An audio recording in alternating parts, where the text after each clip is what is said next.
And this question it is given that a small sphere of mass 100 gram 10 gram is dropped from a great height.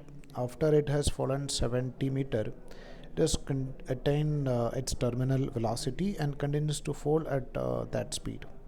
The work done by air friction opposite to that of sphere during the first 70 meter of fall is. It is given that equal to 7 joule is greater than 7 joule or is equal to work done by this. So we can write if an object is moving through air, so we can write its weight mg is going to act in downward direction. Then as it is attaining some velocity, then the value of viscous force is also going to act, and the equation for viscous force is 6 pi into eta into r into v. So initially the value of v is equal to 0, so the value of this viscous force will be less, and as the value of velocity increases, the value of viscous force will also increase. So let's say if it is traveled by some distance, as in this question it is given as something like 70 meter, so you can write this work done, it will do some amount of work, and for the when it's attain a terminal velocity, then the viscous force will have its maximum value, because it is going to move with a maximum velocity when it is attaining a speed which is known as something but terminal speed. So initially it was moving with acceleration in downward direction, then after some times acceleration becomes equal to 0, then velocity will be maximum, then it is going to move with that maximum velocity, and that velocity or that constant velocity we call it as something but a terminal velocity. So from this region to this region for the next 70 meter, the viscous force acting is more as compared to the viscous force acting in the first 70 meter.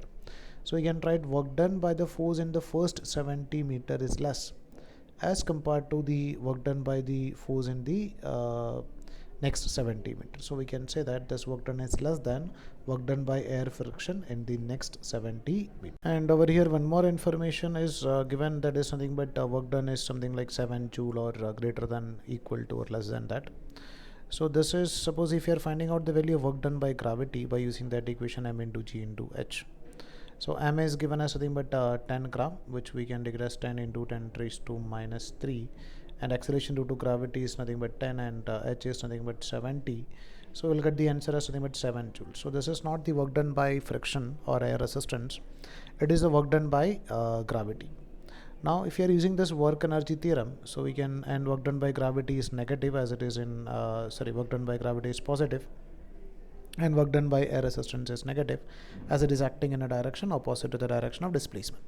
So over here if you are using this work energy theorem, work done by all the forces is equal to change in kinetic energy.